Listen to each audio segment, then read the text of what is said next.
حي على الفلاح.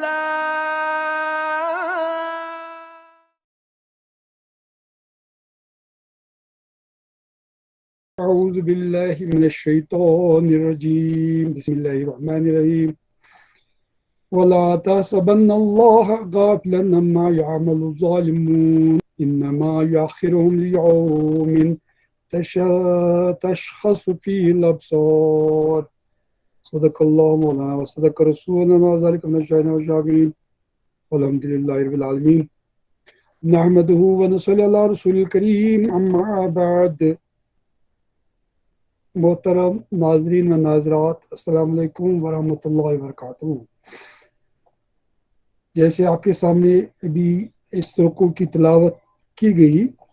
اور اس رکوع میں بہت اہم مضامین کو بیان کیا گیا ہے، لیکن ان کی تشریح کرنے سے پہلے عمومی طور پر میں اس سورہ کا ایک تعارف آپ کے سامنے پیش کرنا چاہتا ہوں. اس سورہ میں حضرت ابراہیم علیہ السلام کا ذکر خاص طور پر کیا گیا ہے اور اس کا نام ہی ابراہیم ہے، سورہ ابراہیم. اس کے علاوہ حضرت موسیٰ علیہ السلام کا بھی ذکر خیر کیا گیا ہے اور باقی پیغمبروں کا بھی عمومی طور پر تذکرہ کیا گیا ہے کہ ان کے ساتھ کیا رویہ رہا ہے، ان کے معاندین کا، ان کے دشمنوں کا اور حق کو جھٹلانے والوں کا. یعنی ان سے وہ کہہ رہے تھے کہ ہم تم کو اپنی ملت میں واپس لے کے آئیں گے، جیسے ہمیں ویسے تم کو بھی بننا پڑے گا، ہمارے نظریات، ہماری تہذیب، ہمارے کلچر کو اختیار کرنا پڑے گا اور زبردستی ہم آپ کو اپنی ملت میں شامل کر لیں گے، اگر نہیں تو اپنے وطن سے نکال دیں گے. تو پھر ایک نقطہ یہ بھی بیان کیا گیا توحید کے بارے میں کہ کیا شک ہے اس ذات کے بارے میں جس نے زمین و آسمان کو بنایا. اتنی بڑی حقیقت آپ کے سامنے ہے کائنات کی صورت میں، یہ خود بخود تو نہیں بنی ہوگی نا، اس کو کسی نے تو بنایا ہوگا. کیا اتنی بڑی حقیقت کا انکار کر رہے ہو، اس کے بنانے والے کا انکار کر رہے ہو؟ شک فی فاطر السماوات والارض وفی اللہ شک فاطر السماوات والارض. کیا اس اللہ کے بارے میں شک کر رہے ہو جو زمین اور آسمان کا خالق ہے، پیدا کرنے والا ہے؟ تو اسی طرح کی بہت سارے مضامین بیان ہوئے ہیں. پھر خاص طور سے وہ بڑا اہم مضمون جس کی ہم نے پہلے تشریح کی کہ شجرہ طیبہ اور شجرہ خبیثہ، کلمہ طیبہ اور کلمہ خبیثہ، اس میں کیا فرق ہے. اتنے بہترین انداز سے یہ مضمون یہاں بیان ہوا ہے. یہاں پر چونکہ تحدید زیادہ ہے، ایک لحاظ سے انکار کرنے والوں کو دھمکی دی جا رہی ہے، بہت کچھ ان کو سنایا گیا اس سے پہلے ہی. اب وہ حق کو قبول کرنے کے بجائے حق والوں کو ہی ختم کرنا چاہتے ہیں اور ان کے دین کو مٹانا چاہتے ہیں، ان کے حق کو کا انکار کر کے اس کو جو ہے اپنی طرح ایسی سازشوں کے ذریعے سے ختم کرنا چاہتے ہیں جو ان کے بس میں ہو سکتی تھی. ایسی سازشیں کی جس سے پہاڑ اپنی جگہ سے جو ہے ہل جائے، جس کا ذکر اس رکوع میں بھی آیا ہے. یہ قریش کتنی سازشیں کر رہے تھے کسی طرح سے حق ناکام ہو جائے. کوئی انہوں نے دقیقہ کا فروغ گزارش نہیں کیا کہ جس سے حق کو زد پہنچے، مسلمانوں کو تکلیف پہنچے، نبی کریم صلی اللہ علیہ وسلم کو ایذا پہنچے. تو اس کا ذکر بھی اس سورہ میں کیا گیا ہے. تو اس طرح سے ایک بہت ہی جامع سورہ ہے. جیسے میں پہلے ہی کہہ چکا ہوں کہ قرآن کی ایک ایک آیت جامع ہے، سورہ کا تو مسئلہ ہی نہیں. قرآن کا ایک ایک حرف جو ہے اپنے اندر معنی کے ایک پورے دنیا کو سمیٹے ہوئے ہے. حرف ہے تحریس حیرس قرآن، جیسے شیخ العالم نے فرمایا اگر ایک آدمی کی سمجھ میں صرف قرآن کا ایک ہی حرف آ جائے، ایک ہی لفظ آ جائے، تو اس کا جسم جو ہے بالکل دبلا ہو جائے گا. غور فکر کے ذریعے سے، شرمندگی کے ذریعے سے ایک ایک آیت انسان کے دل کو چھوتی ہے اور حقائق پر سے پردہ اٹھا دیتی ہے، اور یہی تو حقائق ہے اور کوئی حقیقت تو ہے نہیں. اور اس کے علاوہ تو وما ذا بعد الحق الا الضلال، اس حق کے علاوہ تو گمراہی، کہیں سے کوئی روشنی کی کرن نظر نہیں آتی قرآن کو چھوڑ کے. جتنے فلسفی ہے، جتنے اسکالرس ہے، جتنے شاعر ہے، وہاں پر آپ کو کیا ملے گا؟ وہی واحد قسم کے مضامین جن کا نہ کوئی سر ہے نہ کوئی پیر ہے. اور قرآن میں آپ دیکھیے کہ ایک ایک چیز کو حقائق کے تناظر میں پیش کیا جاتا ہے.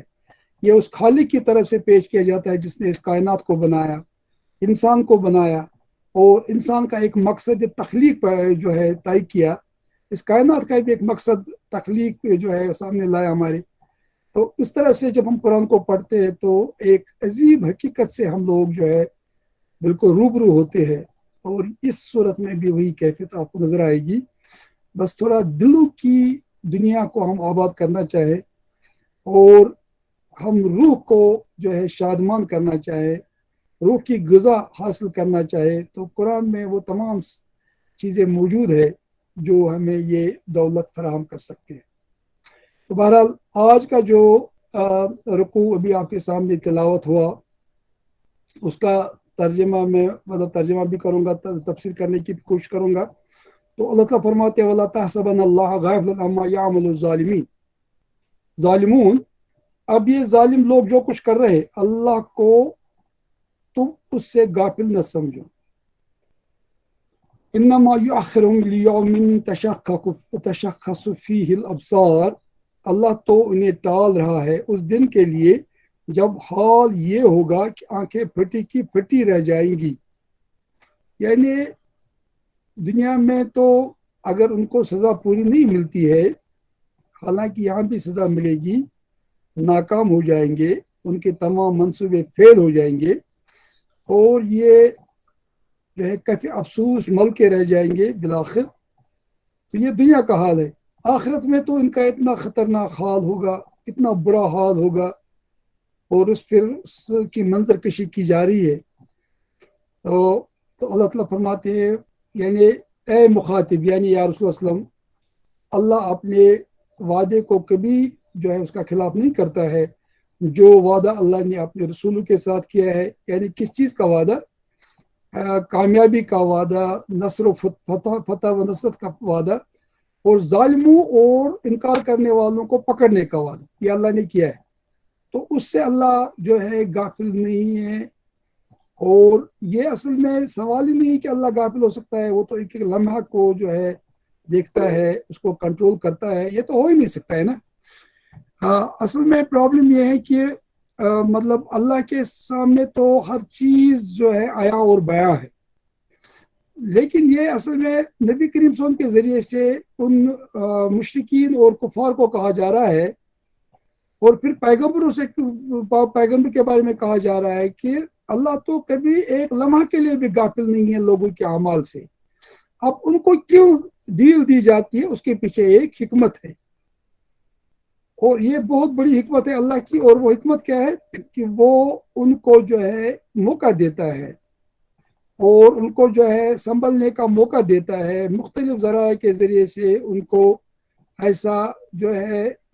آپ دیکھ سکتے ہیں ایسے اپرچونٹیز ان کو حاصل ہو جاتی ہے کہ وہ سدھر جائے، اپنے طریقے کو بدل دیں، اپنی سوچ کو بدل دے، اور دنیا پرستی کی جگہ پر آخرت پرستی قبول کرے، اور اپنی نفس پرستی یا بت پرستی کو چھوڑ کے اللہ کی پرستش اور اللہ کی عبادت کا راستہ اختیار کرے. تو یہ اللہ کی حکمت ہے، اور یہ وہی جانتا ہے کہ یہ حکمت کیا ہے. اس لیے وہ لوگوں کو مہلت دیتا ہے. اور پھر اللہ کے پاس وقت کا تصور کچھ اور ہے، ہمارے پاس وقت کا تصور کچھ اور ہے. تو اللہ نے تو وقت کو بنایا ہے، اس کے لیے جو ہمارا جو بہت ٹائم ہوتا ہے اس کے لیے کچھ بھی نہیں، اس کی قیمت ہے. تو جو موقع دیتا ہے تو وہ موقع اس لیے دیتا ہے کہ دنیا کو تو ایک آزمائش کا ذریعہ بنایا گیا ہے. یہاں پر فوراً الانبیاء کسی آدمی کو اس کی گناہ کی وجہ سے نہیں پکڑتا ہے. تو یہ یہاں پر بیان کیا گیا ہے. اس کے بعد یہ بھی بیان کیا گیا ہے، جیسے رول معنی میں اس کی وضاحت کی گئی ہے کہ یعنی وہ لوگ جو غفلت کے توہم میں جو گرفتار ہے، اللہ تو ان کے چھوٹے اور بڑے تمام اعمال کا حساب ان سے لے گا، اور ان کو وہ موقع دے رہا ہے. اس کے پیچھے ایک حکمت ہے. یعنی وہ تو ایسا ہے جیسے فرماتے رقیب المحاسب، الرقیب المحاسب، یعنی ایسا دیکھنے والا، ایسا نظر رکھنے والا جو حساب بھی لے گا. اللہ نقیر والکمتیر، یعنی چھوٹی چھوٹی بات پر، یعنی اگر جو ہے کھجور کی گٹھلی میں بھی کس نے گپلا کیا ہو اس کا بھی حساب لینے والا ہے وہ اللہ. اور پھر اس کے بعد یہ ہے کہ اس کے سامنے تو تمام چیزیں ہیں، اور اس سے جو ہے بقول رول مانے مظلوم کی جو ہے تسلی ہوتی ہے کہ اگر اس کے ساتھ ظلم ہو رہا ہے تو اللہ جو ہے اس کا بدلہ لینے والا ہے۔ اور پھر تحدید ظالم، اور ظالم کے لیے ایک وارننگ ہے، اس کے ایک تحدید کی جاتی ہے کہ یہ مت سمجھو کہ اللہ تمہارے اعمال سے غافل ہے، چاہے کوئی ظالم ہو، چاہے کوئی مشرک ہو، چاہے کوئی نافرمان ہو، چاہے کوئی کفر کرنے والا ہو، ان کے تمام اعمال سے اللہ واقف ہے، باخبر ہے، ایک ایک چیز کا علم اللہ کے پاس ہے، اور اس کا حساب لینے والا ہے وہ۔ ظالم کو ظلم کا بدلہ ملے گا اور مظلوم کو اس کا حق ملے گا۔ یہاں دنیا میں اگر کچھ چیزوں میں اس کو حق نہیں ملتا ہے تو آخرت میں تو ضرور ملے گا۔ یعنی یہاں اگر ایک بکری نے دوسری بکری کو سینگ مارا ہوگا، اس کا بدلہ بھی چکایا جائے گا آخرت کے دن، جیسے حدیث میں آیا۔ اور پھر یہاں پر جو فرمایا گیا کہ ظالمین کا ذکر کون ہے، وَلَا تَحْسَبَنَّ اللَّهَ غَالِبًا عَمَّا يَعْمَلُ الظَّالِمُونَ، تو ظالمون سے مراد یہاں پر جو ہے، یہاں پر اہل مکہ ہے، یہ رول معنی میں بیان ہوا ہے۔ اور یہ لوگ ایسے تھے، یہ بہت کوشش کر رہے تھے، اور اس سے بڑا ظلم کیا ہو سکتا تھا جو انہیں مسلمانوں کے ساتھ اور اسلام کے ساتھ روا نہیں رکھا تھا۔ اس لیے ان پہلا ذکر انہی کا ہے، پہلا خطاب ان سے ہے، اس کے ذریعے سے اور بھی جو ظلم کرنے والے ہیں ان سے بھی خطاب ہے۔ اور اس کے بعد یہ فرماتے ہیں کہ ان کو یہ کہا جا رہا ہے کہ تمتعو، یعنی جیسے طیبی نے کہا ہے کہ کچھ دنوں کے لیے آرام تو کرو، کھاؤ پیو، تو یہ تمہارا کچھ موقع دنیا میں اللہ نے آپ کو دیا ہے، عیاشی کرنا، کچھ دنوں کے لیے جو ہے مستی میں رہنا، یہ تو اللہ آپ کو موقع دے رہا ہے۔ اور اس کے بعد فرماتے ہیں یعنی اللہ نے اس کو جو ہے رسول اللہ کے لیے بھی ایک ذریعے تسلی بنا دیا ہے کہ ظالموں کا انجام کیا ہوگا۔ اور یہ عام ظالموں کا ذکر یہاں پر ہے، ایک خاص ظالموں کا ذکر نہیں ہے، لیکن بعض علماء فرماتے ہیں کہ ظالم کا مراد یہاں کافر ہے، اور اکثر جہاں پر بھی ظالم کا لفظ آیا وہاں سے مراد کافر ہی ہوتا ہے۔ تو یہ علماء نے فرمایا اس کے بارے میں۔ اس کے بعد پھر فرمایا جا رہا ہے کہ یعنی یہ جو ظالم ہے نا، ان کا حال کیا ہوگا، کہ ان کا حال یہ ہوگا کہ اس دن، جس دن کے لیے اللہ ان کو ٹال رہا ہے، اس دن کے لیے جب حال یہ ہوگا کہ آنکھیں پھٹی کی پھٹی رہ گئی ہے، سر اٹھائے باغے چلے جا رہے ہیں، نظریں اوپر جمی ہے اور دل اڑے جاتے ہیں۔ یعنی ایک تصویر کشی کی گئی ہے اس قیامت کے منظر کی کہ کیا حال ہوگا اس دن۔ صبر روزن صبرس تم تکھن تراس، یعنی صبر کرنے والوں کا صبر کا دامن چھوٹ جائے گا۔ حالت کیا ہوگی، اس سے بہتر جو ہے اس کی عکاسی کوئی کر ہی نہیں سکتا اللہ کے اس کلام کے علاوہ۔ تو یعنی اگر عربی ہم جانتے تو اسے، اگر ہم عربی کی اس جو ہے عربی زبان پر ہماری نظر ہوگی تو ان الفاظ سے جو ہمارے رونگٹے کھڑے ہو جائیں گے، کس طرح کی منظر کشی پیش کی جا رہی ہے، اور یہ پیش آنے والا ہے، یہ ہونے والا ہے،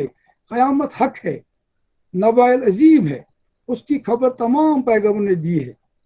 یہ جو لوگ غافل ہے اس آخرت سے، یہ شیطان کی وجہ سے ہے، تو دنیا کی مستی کی وجہ سے، اور اس آخرت کے بارے میں تمام پیغمبران کرام نے خبر دی ہے، اور اس سے سب ترسان اور خائف رہا کرتے تھے۔ معمولی اگر ہوا کا جھونکا چلتا تھا، تیز ہوا آندھی آتی تھی، اس وقت جو ہے نماز کی طرف دوڑتے تھے، گھبرا جاتے تھے، اللہ کا عذاب تو نہیں ہے، قیامت قائم تو نہیں ہوئی۔ تو اس قیامت کا خوف، اس قیامت کا ڈر سب لوگوں کو جو رہا ہے، شروع سے رہا ہے، لیکن کافر اس سے غافل ہوتے ہیں، ظالم اس سے غافل ہوتے ہیں،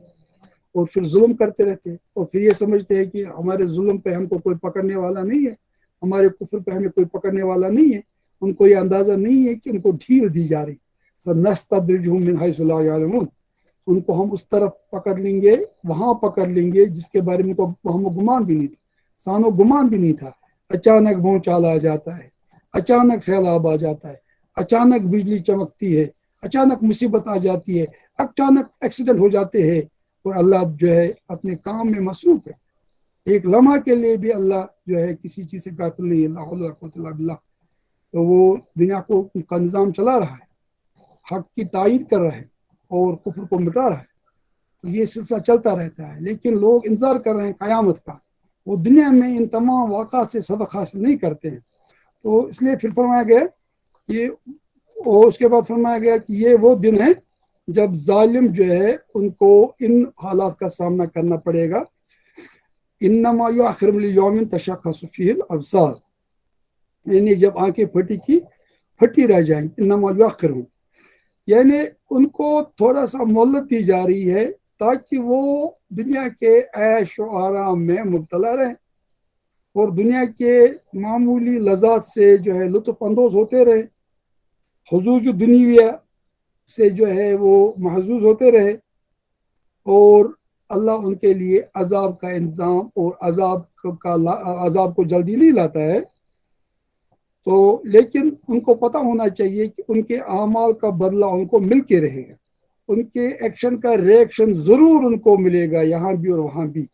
ہمارے جتنے بھی اعمال ہیں وہ کہیں نہ کہیں ثابت ہوتے ہیں، کہیں نہ کہیں ریکارڈ ہوتے ہیں، دنیائی لحاظ سے بھی آپ ان اعمال کو جو ہے مطلب ان کا اثرات دیکھ سکتے ہیں۔ جو بھی ہم کرتے ہیں دنیا میں ہی تو کرتے ہیں، زمین پہ ہی تو گناہ کرتے ہیں،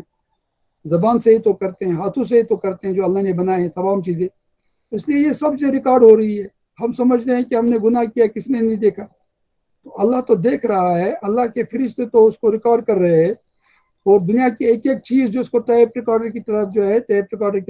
ریکارڈ کر رہی ہے، تو کوئی چیز تو چھپی ہوئی نہیں اللہ کے پاس۔ تو وہ ہم اپنے اعمال کا بدلہ ضرور دیکھیں گے، اور عقوبت کا جو ہوگی وہ بھی عقوبت اعمال، اور اس کے بعد اگر تاخیر ہو رہی ہے تو اس کے پیچھے ایک حکمت ہے۔ تو یہ رول بارے میں بیان ہوا ہے، تو بہت ہی اچھی طرح سے انہوں نے اس کی وضاحت کی ہے، اور باقی تفسیروں میں بھی اس کا ذکر آیا ہے۔ اس کے بعد فرمایا گیا مہطعین مقنعی رؤوسہم لا یرتد الیہم طرفہم وافئدتہم ہواء، یعنی سر اٹھائے باغے چلے جا رہے ہیں، نظریں اوپر جمی ہے اور دل اڑے جاتے ہیں۔ اس کے بعد فرمایا جاتا ہے وَأَنذِرِ النَّاسَ يَوْمَ يَأْتِيهِمُ الْعَذَابُ فَيَقُولُ الَّذِينَ ظَلَمُوا رَبَّنَا أَخِّرْنَا إِلَىٰ أَجَلٍ قَرِيبٍ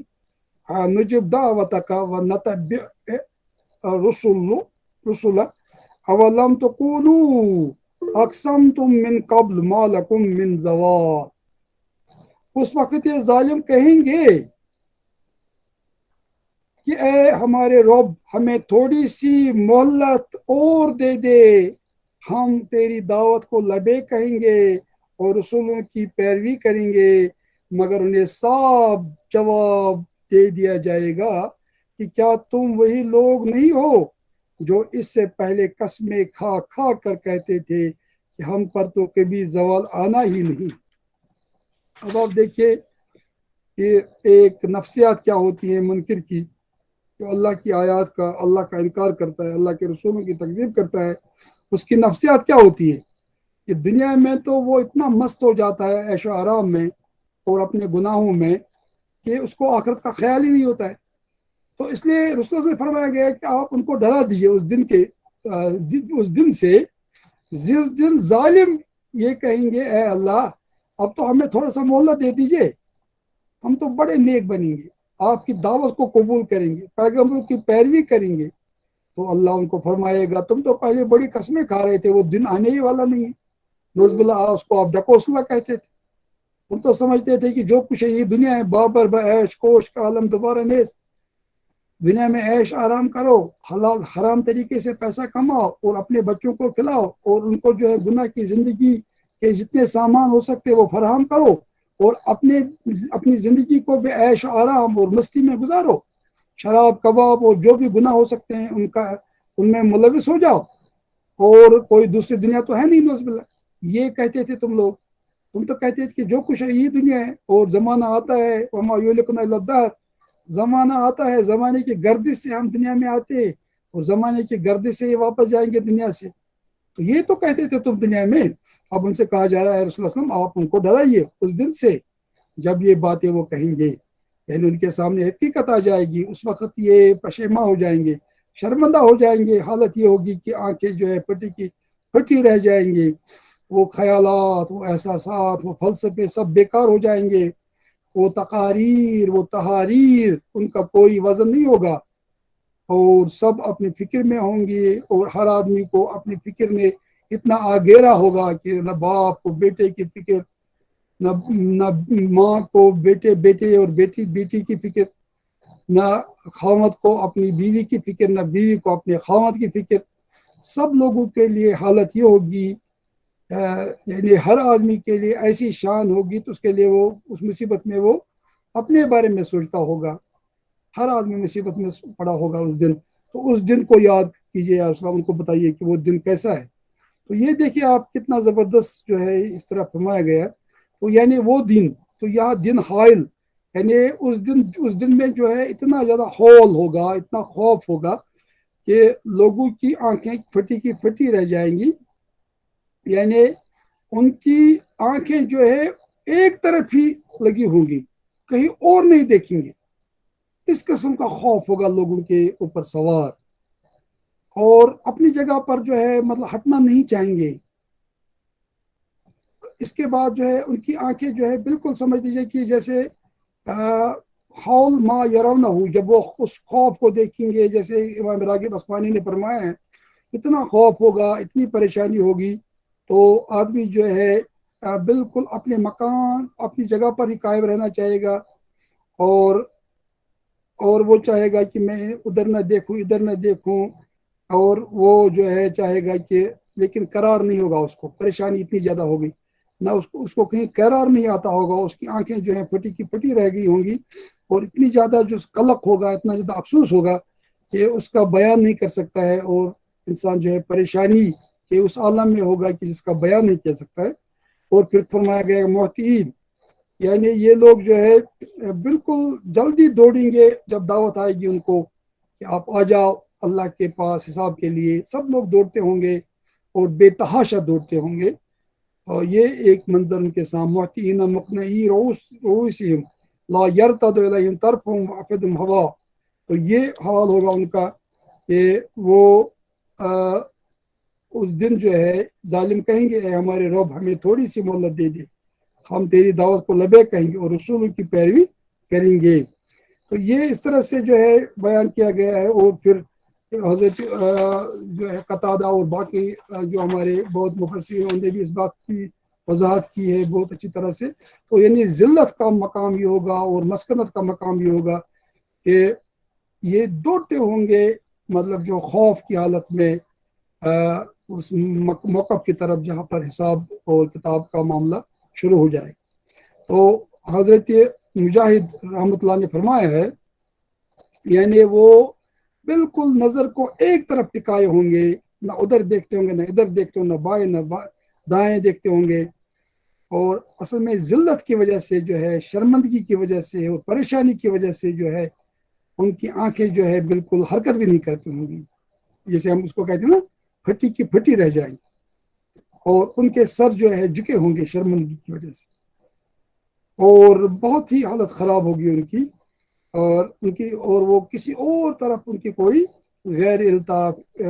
التفات الی شیء، کسی چیز کی طرف اور دھیان ہی نہیں ہوگا، اتنی زیادہ فکر ہوگی ان کی. اور یہاں پر یہ فرمایا گیا کہ تشخص ابصار جو ہے عام لوگوں کا حال ہوگا، لیکن جہاں تک مومنوں کا حال ہے وہ اس حالت پہ قائم نہیں رہیں گے. یہ کافر کے مقابلے میں ان کی حالت اس طرح سے نہیں رہے گی. شروع میں یہ بھی بہت گھبرا جائیں گے، ان کے ساتھ بھی یہ کیفیت پیدا ہو جائے گی، لیکن اللہ ان کو اس کیفیت سے نکال دے گا اور اس پہ وہ قائم دائم نہیں رہیں گے. پھر جو یہ فرمایا گیا وَأَفْئِدَتُهُمْ ہوا، یعنی خالیتاً من العقل والفہم، یعنی عقل اور فہم سے لوگوں کے دل خالی ہو جائیں گے. لِفَرْطِ الْحَیرَةِ وَالدَّہشَةِ، یعنی اتنی زیادہ حیرت ہوگی اور اتنی زیادہ دہشت ہوگی کہ سوچنا بند ہو جائے، آدمی کا دماغ معاف ہو جائے. سب جو ہے سوچنے سمجھنے کی صلاحیتیں جیسے یہ ختم ہوگی. یہ حال ہوگا.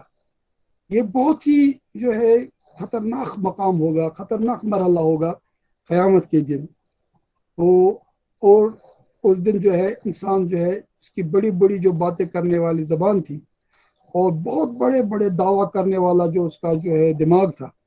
اور اس میں دماغ میں جو بڑی بڑی باتیں آتی، بڑے بڑے منصوبے، بڑے بڑے فلسفے بگاڑتا رہتا تھا انسان، تو اس کی زبان بند ہو جائے گی، اس کی سوچ جو ہے کام کرنا بند کر دے گی. اور حیرت اور دہشت کا یہ عالم ہوگا کہ انسان کی عقل جو ہے اٹھ جائے گی، ختم ہو جائے گی. اور جیسے کہ عربی میں کہتے ہیں یعنی بزدل آدمی کو کیا اور احمق کو کیا کہتے ہیں عربی میں؟ قلبو ہوا لا قوت ولا رائن فی، یعنی اس آدمی کا دل جو ہے ہوا ہو گیا ہے، اس میں نہ کوئی قوت ہے نہ کوئی رائے ہے. یہ احمق کے لیے کہا جاتا ہے اور بزدل کے لیے کہا جاتا ہے عربی میں، جیسے رول معنی میں اس کا بیان آیا ہے. اور یہاں پر پھر جو ہے یہ اصل میں یوم الحساب جو ہے نا، یہ اس دن کے بارے میں ہے جب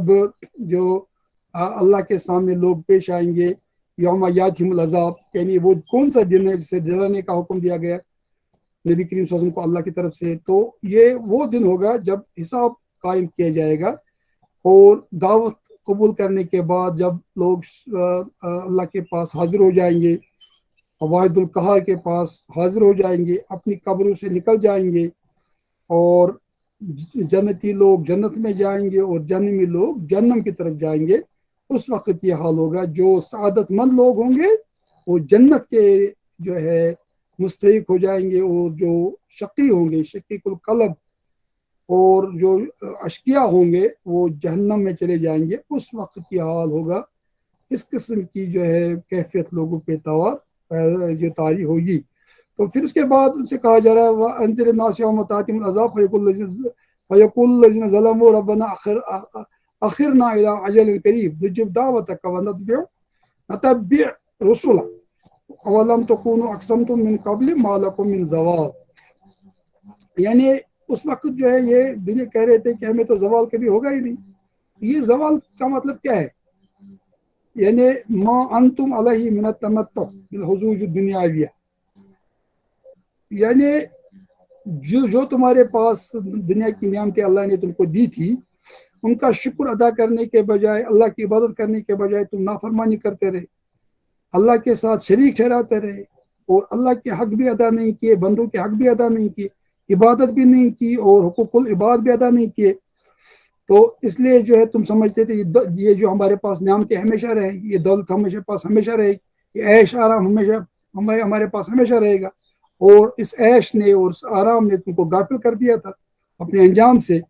یا اس کا مطلب یہ ہوگا کہ یعنی تم اپنے حال سے، یعنی تمہارے اگر تم زبان سے یہ کہتے بھی نہیں تھے کہ ہمیں دنیا میں ہمیشہ رہنا ہے یا ہمارا کوئی زوال نہیں ہوگا، لیکن تمہارے اعمال کا حال یہ تھا، تمہاری زندگی کے گزارنے کا انداز یہ تھا، لگ رہا تھا کہ تمہیں ہمیشہ دنیا میں ہی رہنا ہے، کہیں جانا نہیں ہے، اور تمہیں اندازہ ہی نہیں تھا تمہیں مرنا ہے. تم موت سے غافل ہو گئے. الہاکم التکاثر حتی زرتم المقابر. تم لوگوں کو ایک دوسرے سے آگے بڑھنے کی حرص اور ہوس نے اتنا غافل کر دیا تھا کہ قبر تک ہی پہنچ گئے، اور کبھی کبھی اسی دنیا کو کماتے کماتے موت کے شکار ہو گئے، اور تم بھول گئے تھے کہ ایک دوسری دنیا تمہارا انتظار کر رہی ہے اور اللہ آپ سے حساب لینے والا ہے. قبر کا عذاب اور قبر کا حساب آپ بھول گئے تھے، اور پھر آخرت کے بارے میں بالکل غافل ہو گئے تھے. دنیا نے آپ کو اتنا غافل کر دیا تھا کہ آخرت کے بارے میں سوچنا ہی گوارا نہیں کرتے تھے. جہاں آخرت کی بات ہوتی تھی، دین کی بات ہوتی تھی، اخلاق کی بات ہوتی تھی، روح کی بات ہوتی تھی، وہاں سے بھاگ جاتے تھے، اور جہاں دنیا کی بات ہوتی تھی وہاں دوڑے چلے جا رہے تھے، اور دنیا کے پیچھے تھے. یہاں تک کبھی کبھی دین کو بھی دنیا کے لیے استعمال کرتے تھے، اور دنیائی مقاصد کے لیے دین کو بھی جو ہے مجروح کرتے تھے. کبھی بدعت کا سہارا لیتے تھے، کبھی شرک کا سہارا لیتے تھے، اور یہ سمجھتے تھے ہمارا زوال تھوڑی ہونے والا ہے، ہم تو ہمیشہ اسی طرح سے عیش آرام کرتے رہیں گے، اور پھر اگر آخرت ہوگی بھی تو دیکھا جائے گا. تو نعوذ باللہ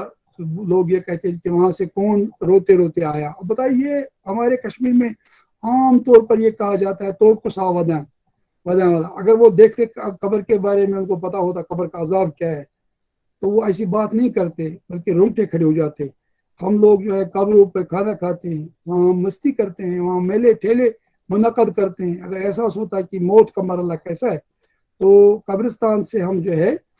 قبرستان میں جا کے ہم عبرت حاصل کر لیتے ہیں، اور عبرت کا مقام تو یہ ہے. اور جو قبر پہ عبرت حاصل نہ کرے، قبرستان میں جا کے عبرت حاصل نہ کرے، اس کو پھر کب عبرت حاصل ہو جائے گی؟ موت کے بعد تو کچھ ہوگا نہیں. اس لیے اس نے فرمایا تھا میں نے تم کو منع کیا تھا قبروں کی زیارت کرنے سے، لیکن اب تم زیارت کرو، کیونکہ اس سے تم دنیا میں جو ہے زہد اختیار کرو گے اور تمہیں موت یاد رہے گا. تو یہاں پر جو ہے اگر یہ لوگ زبان سے نہ کہتے ہو کہ ہمیں زوال نہیں ہے، لیکن زبان حال سے کہتے، اور ان کے افعال سے ایسا لگتا ہے کہ شاید ان لوگوں کو کبھی مرنے کا احساس ہے ہی نہیں، یہ زوال کے بارے میں سوچتے ہی نہیں کہ ان کا کوئی زوال ہونے والا ہے. اور یہاں پر جو ہے یہ کہا جا رہا ہے ان لوگوں سے، ان کے جواب میں ان کو کہا جا رہا ہے جب یہ نا آگ والے آگ میں چلے جائیں گے اور اللہ سے یہ درخواست کریں گے، اے اللہ ہمیں ایک موقع دے دیجئے، ہمیں ایک باری دے دیجئے، ہم دوبارہ دنیا میں جانا چاہتے ہیں، تو اب تو ہم بہت نیک بنیں گے، تمام برائیوں کو چھوڑیں گے، پیغمبروں کی پیروی کریں گے، اور آپ کے دین کی جو ہے ہم بھی اس کی پیروی کریں گے. لیکن ان سے کہا جائے گا تم تو دنیا میں یہ کہتے تھے، تو اب دنیا میں جا کے کیا کرو گے تم، جب تم کو اتنی مہلت دی گئی تھی سدھرنے کے لیے، سنبھلنے کے لیے، اس میں تو سنبھلے نہیں، اس میں تو عیاشی کرتے رہے اور یہ کہتے رہے کہ ہمارا کبھی زوال ہونے والا ہے ہی نہیں، ہم تو ہمیشہ عیش و عشرت میں رہیں گے،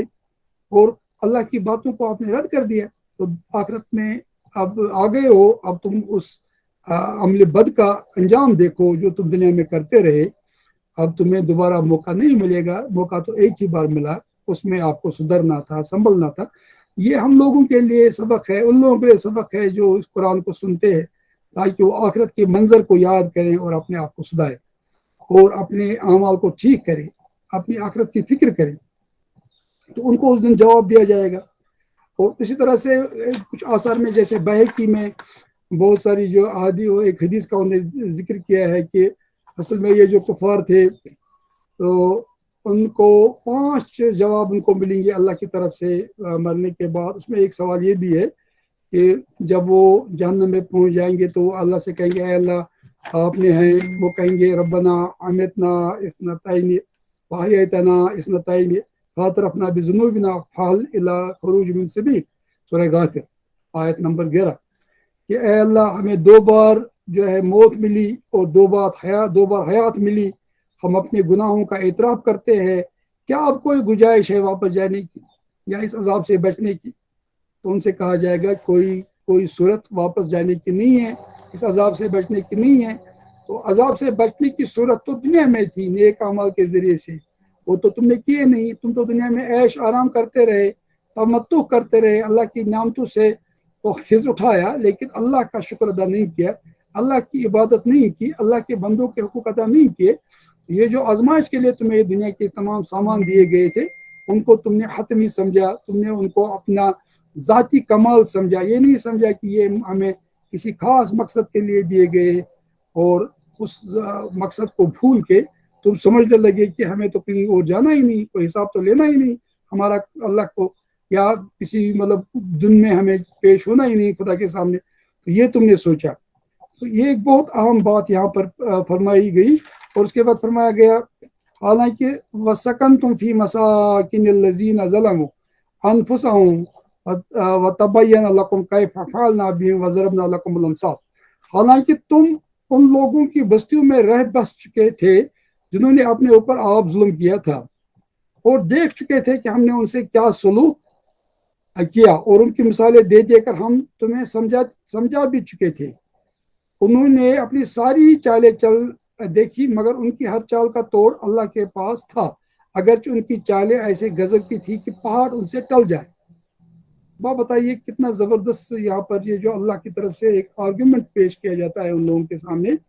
کہ تم تو انہی بستیوں میں رہ چکے ہو جو پہلے تم سے لوگ تھے، تو وہ رہ رہے تھے ان بستیوں میں.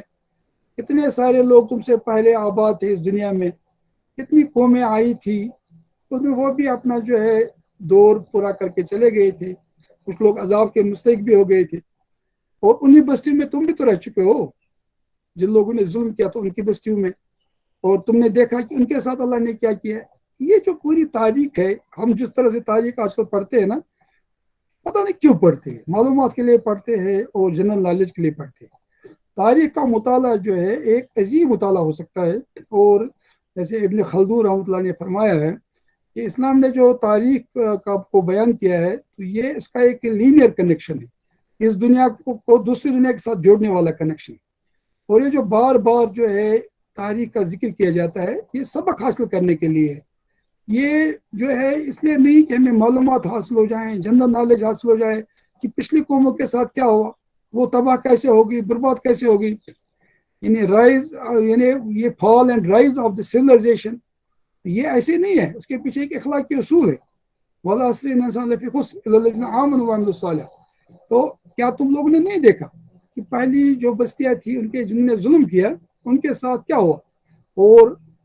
ہم نے کیا سلوک کیا ان کے ساتھ، اور ہم مثالیں دے دے کے تمہیں سمجھا بھی چکے تھے، اور تم نے تو تمام چالیں دیکھی جو تم مطلب چل سکتے تھے، مگر ان لوگوں کی چالیں بھی دیکھی کتنی چالیں ان نے چلی تھی۔ یہ قرآن سے کہا جا رہا ہے کہ ان کی چالیں اتنی خطرناک تھی کہ اپنی جگہ سے پہاڑ بھی ہل جاتے ان کی سازشوں کی وجہ سے، یا تمہاری سازشوں کی وجہ سے، یا تمہاری چالوں کی وجہ سے، لیکن پھر بھی ان کا انجام کیا ہوا؟ فنا ہو گئے۔ جانن ہندن امن روب خانن، خانن ہندن امن روب خانن، جانن دپان ہپر گس، ایک دو وشما کپس وتان نصر باب میں وچ وچنے گس۔ شیخ العالم جیسے فرماتے ہیں شیخ نور الدین ولی رحمۃ اللہ کہ بڑے بڑے بادشاہوں کے محل خانے جو ہے ایک زمانے میں ایسے تھے کہ وہاں ان کے دربان جو تھے، چوکیدار جو تھے، وہ اچھے اچھے لوگوں سے، عزت والے لوگوں سے کہتے تھے کہ یہاں سے مت گزرو، ہٹو بچوں کہتے تھے وہ۔ ایک دن میں نے وہاں جا کے دیکھا کہ وہاں دھواں اٹھ رہا تھا۔ اے نصر بابا میں دیکھ چکا ہوں، تم بھی دیکھنے جاؤ، یہ انجام ہوتا ہے۔ روز ہم دیکھتے ہیں، قرآن کہتا ہے کہ یہ لوگ تو روز چلتے ہیں ان بستیوں پر جن کو ہم نے تباہ و برباد کر دیا ہے، پھر بھی سبق حاصل نہیں کرتے۔ یہ جو ہم لوگ ٹورسٹس ہوتے ہیں تو وہ جاتے ہیں ایسی جگہوں پر تو وہ عیاشی کرنے جاتے ہیں، لیکن جب مسلمان ایسی جگہوں پر جاتا ہے نا، وہ عبرت حاصل کرتا ہے، اس کو خیال آتا ہے کہ یہ قوم ایک زمانے میں کتنی آباد تھی، لیکن آج جو ہے ایک تاریخ کا حصہ بن چکی ہے، قصۂ پارینہ بن چکی ہے۔ تو ان سے سبق حاصل کیا ہوتا ہے؟ کیونکہ تم تو انہی جگہوں پر رہ رہے ہو۔ آپ دیکھیے کوئی بھی مقام دیکھیے، آپ دیکھیے آپ کے یہاں کتنے آثار قدیمہ ہوتے ہیں، تو وہ آثار قدیمہ کیا ہے؟ کتنی بڑی بڑی قومیں آئی اور چلی گئی، ختم ہو گئی، اور خاص طور سے وہ قومیں جن کو اللہ نے برباد کر دیا، تباہ کر دیا اپنے اعمال کی وجہ سے۔ تو ان سے تو سبق حاصل کرنے کے لیے تو اللہ نے یہ سب واقعات پیش کیے، کیف فعلنا بہم وضربنا لکم الامثال، اور ان کی مثالیں دے دے کر ہم تمہیں سمجھا بھی چکے تھے۔ انہوں نے اپنی ساری ہی چالیں چل دیکھی، مگر ان کی ہر چال کا توڑ اللہ کے پاس تھا، یعنی وہ پیغمبر کی مخالفت کرتے تھے، اللہ کے دین کی مخالفت کرتے تھے، اور اللہ نے ان کی چالوں کا توڑ کر دیا۔ اگرچہ ان کی چالیں ایسی غضب کی تھی کہ پہاڑ ان سے ٹل جائے، ایسا لگتا تھا کہ یہ پہاڑ بھی اپنی جگہ سے ہل جائیں گی، ٹل جائیں گی، اتنی سازشیں کرتے تھے، لیکن انجام کیا ہوا؟ اب وہ بالکل ملیا میٹ ہو چکے ہیں، وہ بستیاں، وہ لوگ ختم ہو چکے ہیں، برباد ہو چکے ہیں، اللہ کے عذاب نے ان کو آگیرا۔ اس کی تفصیلات ہم نے پچھلی صورتوں میں بھی دیکھی ہے۔ کسی کو جو ہے ایک چنگاڑ نے آگیرا اور وہ ختم ہو گئے، کسی قوم کو زلزلے نے برباد کر دیا، اور کسی قوم کو جو ہے اللہ نے الٹ دیا اور پتھروں کی بارش ان کے اوپر کی یا سنگ باری ان کے اوپر کی، اور وہ برباد ہو گئے اور نشان عبرت بن کے رہ گئے۔ تو یہ تو عبرت کے لیے یہ تمام جو ہے واقعات ہمیں بیان کیے جاتے ہیں۔ تو اس طرح سے یہ اللہ نے ہمیں بتایا ہے، اور بہت ساری اور بھی انشاءاللہ ہم باتیں کریں گے اس سلسلے میں۔ بعض باتیں ہم کل کریں گے انشاءاللہ، کیونکہ آج کا ٹائم ہو گیا، تو کیونکہ یہ موضوع بھی بہت ہی اہم ہے، اور انشاءاللہ کچھ بہت تفسیروں کا حوالہ دینا چاہوں گا میں، اور بہت ساری تفسیروں کا، جیسے ہم پہلے سے ایسا کرتے رہے ہیں، اور ہم چاہتے ہیں کہ جتنے ہمارے بڑے بڑے مفسرین کرام انہوں نے اتنا عظیم کام کیا ہے، اردو میں بھی، انگریزی میں بھی، عربی میں بھی، یہاں تک کہ کشمیری میں بھی اور زبانوں میں بھی، تو ان کی جو تفسیروں سے فائدہ اٹھا کے ہم قرآن کو لوگوں کے لیے عام فہم بنانے کی کوشش کریں۔ اور جو ہم اور سبجیکٹس کو اتنی اہمیت دیتے ہیں، ہم لوگ ٹیچر ہے، اساتذہ ہے، اور طالب علم بھی ہے، ریسرچرز بھی ہے، تو کسی کتاب کو پڑھنے کے لیے ہم ڈکشنری کا استعمال کرتے ہیں، ہم جو ہے انسائکلوپیڈیا کا استعمال کرتے ہیں، اور بہت ساری چیزوں کا استعمال کرتے ہیں۔ تو اللہ کی کتاب کو سمجھنے کے لیے بھی ہمیں اہتمام کرنا چاہیے، اور اس کو جو ہے ہمیں بہت اہتمام کے ساتھ پڑھنا چاہیے، کیونکہ اگر یہ ہماری زندگی سدھر گئی قرآن پڑھنے کے ذریعے سے، اور اس کے علاوہ کوئی راستہ ہے بھی نہیں، تو پھر ہمارے تمام کام کامیاب ہو جائیں گے۔ قرآن ہمیں ہدایت دے گا، اور اس ہدایت کے راستے میں چل کے ہمیں دنیا کی تمام کامیابی حاصل ہو جائیں گی، اور ہم اس کا انجام میں بد سے بھی بچ جائیں گے، جس کا شکار یہ پچھلی قومیں ہو گئی تھی۔ وآخر دعوانا الحمدللہ۔ اعوذ باللہ من الشیطان الرجیم، بسم اللہ الرحمن الرحیم۔ ولا تحسبن اللہ غافلا عما يعمل الظالمون انما يؤخرهم ليوم تشخص فيه الابصار۔ مهطعين مقنعي رؤوسهم لا يرتد إليهم طرفهم وأفئدتهم هواء وأنذر الناس يوم تأتيهم العذاب ويقول الذين ظلموا ربنا أخرنا إلى أجل قريب نجب دعوتك ونتبع رسلك أولم تكونوا أقسمتم من قبل ما لكم من زوال وسكنتم في مساكن الذين ظلموا أنهم وتبين لهم أنفسهم وتبين لكم كيف فعلنا بهم وضربنا لكم الأمثال وقد مكروا مكرهم وعند الله مكرهم وإن كان مكرهم لتزول منه الجبال فلا تحسبن الله مخلف وعده رسله إن الله عزيز انتقام يوم تبدل الأرض غير الأرض والسماوات وبرزوا لله الواحد القهار وترى المجرمين يومئذ مقرنين في الأصفاد سرابيلهم من كتران وتغشى وجوههم النار ليجزي الله كل نفس ما كسبت إن الله سريع الحساب هذا بلاغ للناس ولينذروا به وليعلموا أنما هو إله واحد وليذكر أولو الألباب صدق الله مولانا وصدق رسول ونحن على ذلك من الشاهدين والشاكرين الحمد لله رب العالمين نحمده ونصلي على رسول الكريم اما بعد. محترم ناظرین و ناظرات السلام علیکم. کل ہم نے اس رکوع کے کچھ مضامین پر بات کی اور انشاءاللہ آج ہم بعض اور موضوعات پر بات کریں گے. اس کے علاوہ ہم نے کل سورہ ابراہیم کا ایک مختصر جو ہے تعارف بھی آپ کے سامنے کیا تھا، جس سورت کے بارے میں آپ نے پہلے ہی مختلف دوستوں کے ذریعے سے، عالموں کے ذریعے سے، مقررین کے ذریعے سے پہلے ہی آپ نے اچھا خاصا جو ہے ملاحظہ کیا کہ اس کی تفسیر کیسے ہو سکتی ہے، اور اس کے جو بہت سارے اور اعلیٰ مضامین ہیں ان کی آپ نے بہت ساری باتیں اس سلسلے میں آپ نے معلوم کی ہے پہلے ہی، اور اس طرح سے ایک کمپریہنسو اور ایک ہمہ جہتی اپروچ قرآن کو سمجھنے کے لیے اس طرح سے فراہم ہو رہا ہے، اور یہ بہت ہی مبارک کام ہے، اور آپ سب لوگ مبارکباد کے مستحق ہو جو اس کام میں لگے ہوئے ہو، اور اس سے بڑا کوئی کام ہو ہی نہیں سکتا ہے، کیونکہ رسول اللہ نے فرمایا خیرکم من تعلم القرآن وعلمہ، تم میں سے بہترین لوگ وہ ہے یا تو قرآن کی تعلیم دیں یا قرآن کی تعلیم لیں.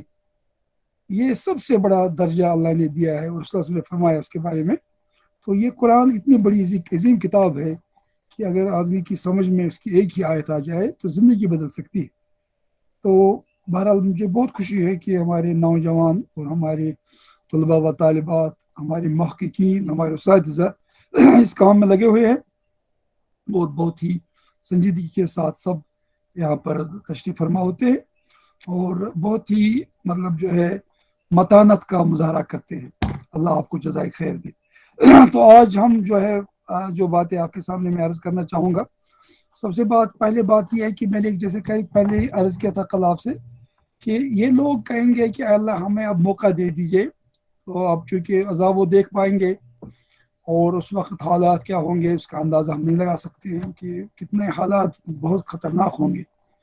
کتنے زبردست حالات ہوں گے، اور ان حالات سے ہم سب کا صاحب کا پیش آنا لازمی ہے. یہ اللہ کا وعدہ ہے، اور اللہ اپنے وعدے کے خلاف کبھی نہیں کرتا ہے. اس پہ ہمارا یقین ہونا چاہیے، ہمارا بھروسہ ہونا چاہیے کہ یہ ہونے والا ہے. پھر اس کے بعد ان کے مکر کی بات کی گئی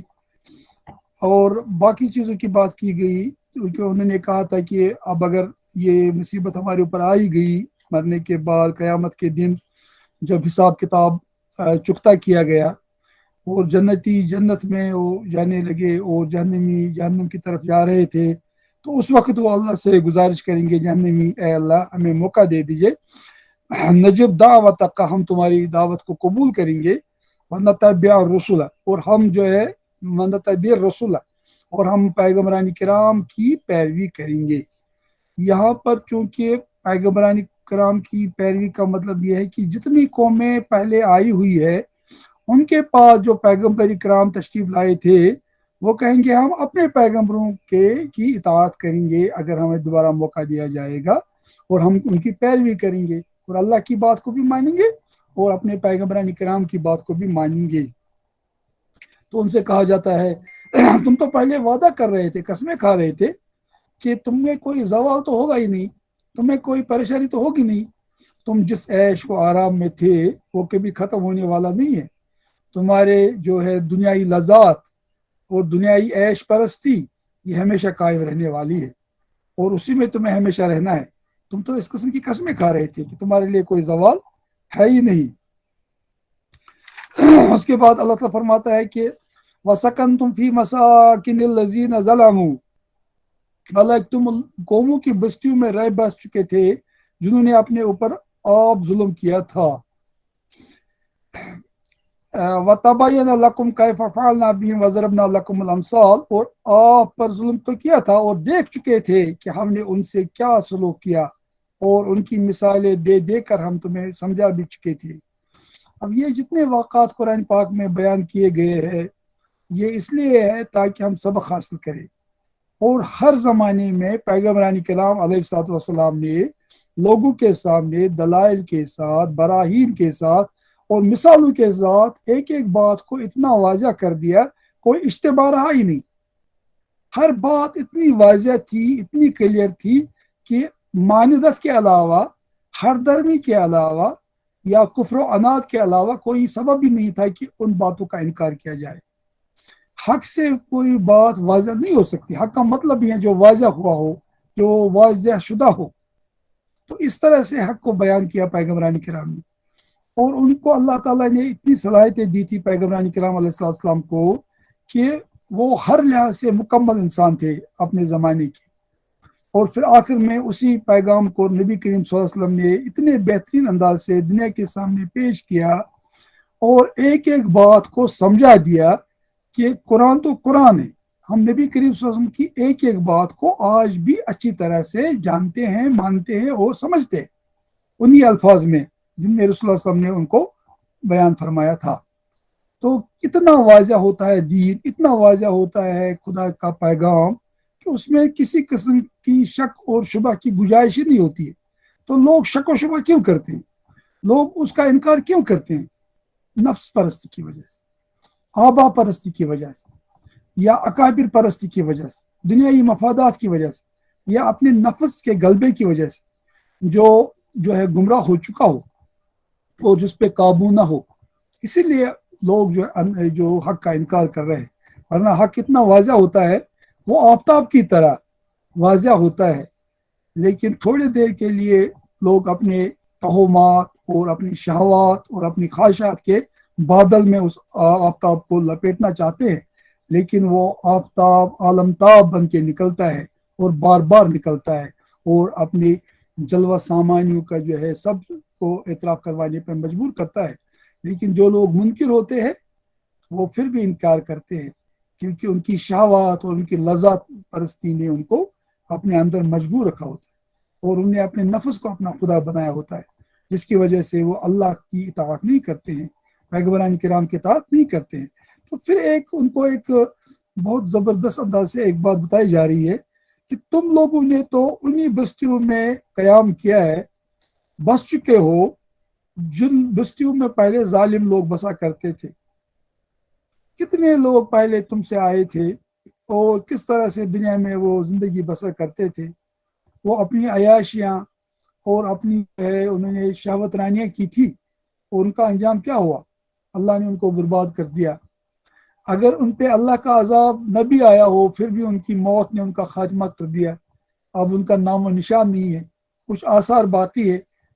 تو وہ ہمارے سامنے ہے، باقی تو کچھ ہے ہی نہیں، اور تم کو یہ معلوم ہو گیا تھا ہم نے ان کے ساتھ کیا کیا جنہوں نے اپنے اوپر ظلم کیا تھا، اور ان کی مثالیں دے دے کر ہم تمہیں سمجھا بھی چکے تھے۔ تو یہ بار بار جو قرآن پاک میں واقعات بیان کیے جاتے ہیں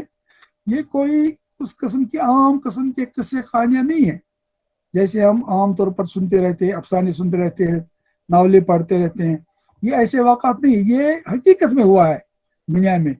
اور اگر آپ تاریخ عالم دیکھیں گے تو آپ دیکھیں گے کہ سویلائزیشنز کا رائز اینڈ فال کیسے ہوا ہے۔ اور آپ ٹوائن بی کو لے لیجئے، آپ دوسرے ہسٹورینز کو لے لیجئے، انہوں نے دوسرے انداز کی تعبیر کی ہے ہسٹری میں رائز اینڈ فال کی۔ لیکن قرآن کو آپ دیکھیں تو قرآن کہتا ہے کہ یہ اللہ کے اصولوں کو ماننے، اللہ کی باتوں کو ماننے اور یہ جو ایمان باللہ اور اعمال صالحہ، تواصی بالحق و تواصی بالصبر، اگر جن لوگوں نے اس کو اپنایا وہ کامیاب رہے، اور جن لوگوں نے نہیں اپنایا ان الانسان لفی خسر، ایسے تمام انسان خسارے میں ہیں۔ اور یہ پوری جو ہے داستان ان قوموں کی تباہی کی ہے، اسی بات کو جو ہے ہمیشہ بیان کرتی رہتی ہے۔ اللہ نے کس طرح سے قوموں کو تباہ کیا، برباد کر دیا، جب ان کے اندر روحانی اور اخلاقی حص ختم ہو گئی تھی اور وہ شہوت پرست ہو گئے تھے، اور انہیں اپنے مقصد زندگی کو بھلا دیا تھا اور اللہ کی نافرمانی کرنے لگے تھے، دنیا میں ظلم کیا اور جبر و فساد کا ماحول پیدا کیا۔ اللہ نے ان قوموں کو جو ہے ختم کر دیا، برباد کر دیا۔ تو یہ مثالیں اس لیے دی جا رہی تھی۔ اس کے بعد فرمایا جا رہا ہے وَقَدْ مَكَرُوا مَكْرَهُمْ وَعِنْدَ اللَّهِ مَكْرُهُمْ، اور ان قوموں نے بھی اپنی سارے چالیں چل کے دیکھی، یعنی وہ لوگ بھی خاموشی سے نہیں بیٹھے رہے، انہوں نے بھی پیغمبران کرام علیہ السلام کی مخالفت میں کوئی دقیقہ فرق گزارش نہیں کی۔ اتنی ساری چالیں چلی، اتنی ساری جو ہے انہوں نے سازشیں کی، اور اس دعوت کو ناکام کرنے کے لیے، پیغمبران کرام علیہ السلام کو زک پہنچانے کے لیے، تکلیف پہنچانے کے لیے، لیکن مگر ان کی ہر چال کا توڑ اللہ کے پاس تھا، اگرچہ ان کی چالیں ایسے غضب کی تھی کہ پہاڑ ان سے ٹل جائے۔ اب دیکھیں کس طرح اللہ نے کس طرح سے بیان کیا ہے،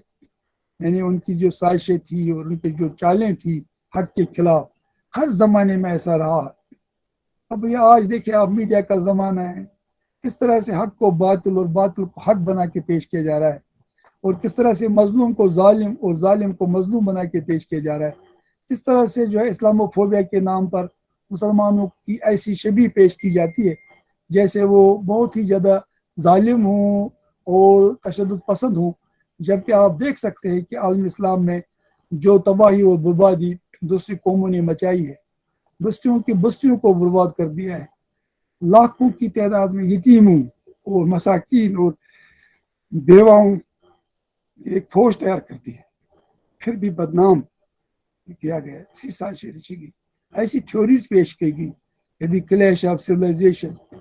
کبھی سروائیول آف دا فٹسٹ، اور کبھی جو ہے ایسٹ ویسٹ تصادم، پتہ نہیں کیا کیا تھیوریز پیش کی گئی، ہیوز اینڈ ہیو ناٹس کے درمیان لڑائی کا فلسفہ مارکس نے پیش کیا۔ تو یہ تو یہ بھی تو چالیں تھی نا، یہ بھی تو سازشیں تھی نا، یہ جو تھیوریز پیش کی جاتی ہیں۔ تو اور اس زمانے میں تو زیادہ ہی ان چیزوں کا جو ہے آپ دیکھیں گے چلن ہے۔ تو اس کے بعد اللہ تعالیٰ فرماتے ہیں کہ چاہے ان کی چالیں اتنی زیادہ ہوں کہ ان کی وجہ سے پہاڑ اپنی جگہ سے ٹل جائیں۔ تو یہاں پر جو ہے یہ مکر کی بات جو ہوئی ہے، مکر کیا ہوتا ہے کہ اللہ کے پاس ان کا مکر ہے۔ تو یہ ذرا اکثر لوگ کبھی کبھی غلط فہمی مبتلا ہو جاتے ہیں کہ اللہ کیسے سازش کر سکتا ان کے خلاف، نعوذ باللہ مکر اللہ کے ساتھ منسوخ کیسے ہوا، اس کا مطلب کیا ہے؟ تو ان کی طرف سے جب انسانوں کے ساتھ مکر کا جو ہے استنباط، مطلب اس کو انتصاب کیا جاتا ہے، اس کا معنی ہوتا ہے سازش کرنا، اور اس کا معنی یہ ہوتا ہے کہ اس کی جزا ان کو ملنا۔ تو اسی لیے ذکر بعض المحققین ان المراد بهذا المکر، یعنی یہاں پر جو مکر کا مطلب کیا ہے، کیف فعلنا بهم، اللہ نے ان کے ساتھ کیا کیا، یعنی اس سازش اور ان چالوں کے بدلے میں اللہ نے ان کا انجام کیا کر دیا، اور اللہ نے ان کے ساتھ کس قسم کا معاملہ کیا۔ تو یہاں اللہ کی طرف سے مکر کا انتصاب جو ہے اس معنی میں ہے۔ اور اس کے بعد جو ہے وہ مکرو کا معنی کیا ہے کہ یعنی ان کو اس مکر کا اللہ نے اس مکر کی ان کو جزا دی گئی اور اس کا بدلہ دیا گیا اور ان کو برباد کر دیا گیا۔ وعند اللہ تعالی جزاؤ، اور اس جو انہیں مکر کیا، سازشیں کی، اس کا ان کو بدلہ ملنے والا اللہ کے پاس، وہ اعظم منہ، وہ اس سے زیادہ ہے جو ان کو دنیا میں ملا اس کا بدلہ، اور آخرت میں ان کے لیے عذاب منتظر ہے۔ دنیا میں بھی ان کی سازشیں ناکام ہو گئی بالآخر، اور آخرت میں بھی ان کے لیے جو ہے اس سے زیادہ خطرناک عذاب ہیں، اس کی جزا ان کو ملے گی، اس کی سزا ان کو ملے گی۔ اور اس کے بعد وہ مقصود بیان فساد رعی، یعنی یہاں مراد یہ ہے کہ ان کی رائے میں بھی فساد تھا، ان کے ارادے نیک نہیں تھے، اور ان کے جو ہے ذہن میں اسلام کے خلاف اور پیغمبران کرام کے خلاف اور اولیاء کرام کے خلاف، بزرگان دین کے خلاف جو ہے ان کی نیت خراب تھی، اس نیت میں فساد تھا، اور پھر اس کے بعد انہوں نے اس نیت کے مطابق عمل بھی کیا، اور حالانکہ ان کے لیے واجب تھا کہ وہ اس عمل کو چھوڑ دیتے، اس نیت کو چھوڑ دیتے، یہ روح المانی میں اس کو بیان کیا گیا ہے۔ اور یہاں پر یہ بھی فرمایا گیا کہ المراد بمکرہم ما افادہ قولہ تعالی، یعنی یہاں پر یہ بھی مراد ہے اس سے، ان کی بات سے، کہ جو ان کا جو مکر تھا، کہ یہاں پر ذکر ہو رہا ہے کہ جب یہ لوگ کفار مکہ جو ہے خاص طور سے نبی کریم صلی اللہ علیہ وسلم کے بارے میں سازشیں کر رہے تھے، یا تو ان کو نکال دیں گے مکہ سے، یا ان کو شہید کر لیں گے، یا اس طرح سے ان کے ساتھ جو ہے اور کوئی معاملہ کریں گے، جیسے سورہ انفال میں اس کا ذکر آ چکا ہے، اور ہم نے اس کے بارے میں پہلے بھی اس کی وضاحت کی ہے اچھی خاصی۔ تو اس طرح سے آپ دیکھ سکتے ہیں۔ اب یہ جو پہلے فرمایا گیا وَلَا تَحْسَبَنَّ اللہ، یعنی اللہ کو مت سمجھو آپ کہ وہ غافل ہے، یہاں پر اصل میں نبی کریم صلی اللہ علیہ وسلم کی خطاب کیا جا رہا ہے، اور یہ جو مدارک میں اس کا ذکر آیا ہے۔ تو اور دوسری مفسرین نے فرمایا ہے کہ یہ تمام قوموں سے خطاب کیا جا رہا ہے کہ دنیا کے لوگوں، یہ مت سمجھو کہ اللہ جو ہے لوگوں کے اعمال سے غافل ہے، یہ روح المانی میں آیا ہے۔ اور یہاں پر کافری ظالموں سے مراد جو ہے کافر ہے۔ اور پھر ایک اہم بات جو بیان کی جاتی ہے، جو خاص طور سے ماجد دریابادی صاحب نے فرمائی ہے، کہ مسئلے تقوینی سے جزا و سزا کو ایک وقت مقرر تک کے لیے اٹھا رکھا گیا ہے، یعنی اگر جلدی آدمی کو سزا نہیں ملتی ہے، قوموں کو سزا نہیں ملتی ہے، اس کی وجہ یہ نہیں ہے کہ اللہ غافل ہے لوگوں کے اعمال سے، کہ وہ کیا کیا کر رہے ہیں، وہ کیا کیا ظلم اور وہ کیا کیا جبر کر رہے ہیں، اور وہ کیسے گناہ کر رہے ہیں، وہ کیسی معاصی کا ارتکاب کر رہے ہیں۔ تو یہ ہرگز ایسا اس وجہ سے نہیں ہوتا ہے، بلکہ مسائل ہے تقوینی، یعنی جو اللہ نے پیدائش لوگوں کی ہے، کائنات کی ہے، اور اس پیدائش کے پیچھے اللہ کے مقاصد ہے۔ ہر آدمی دنیا میں جو آتا ہے اس کی پیدائش کا ایک مقصد ہوتا ہے، وہ کھانے پینے کے لیے اور عیش آرام کرنے کے لیے دنیا میں نہیں آتا ہے، وہ جانوروں کی طرح زندگی گزار کے دنیا سے رخصت ہونے کے لیے نہیں آتا ہے، اور پھر اسے کوئی باز پرسی نہ ہو، وہ تو ذمہ دار ہے، اس کی آزمائش ہو رہی ہے دنیا میں، اور اللہ سب کو موقع دیتا ہے، اس کی اپنی مصلحتیں ہیں، ہر آدمی کو موقع دیا جا رہا ہے تاکہ آدمی سدھر جائے، ہر طرح کی مطلب اس کے سامنے تعلیمات پیش کی جاتی ہے، اس کو مصیبتوں کا سامنا کرنا پڑتا ہے، لعلہم یتضرعون، تاکہ آدمی ٹوٹ جائے، سنبھل جائے، اور اللہ کی طرف جو ہے رجوع کرے، اور اپنے گناہوں سے تائب ہو جائے۔ دنیا میں اس کے پاس کو نوائب الحق کہا گیا حدیث میں، کہ یہ جو مصیبتیں آتی ہے یہ اللہ کی طرف سے نائب کی طور پہ آتی ہے، کہ اللہ اپنی قدرت کا مظاہرہ کرتا ہے، اور انسان کو یہ محسوس ہوتا ہے کہ تم خود مختار نہیں ہو، تم کسی کے غلام ہو، تم کسی کے عبد ہو، تم کسی کے بندے ہو، اور تمہیں ایک مقصد کے لیے دنیا میں یہاں بھیجا گیا ہے۔ تو یہ مسائل تقوینی ہوتے ہیں،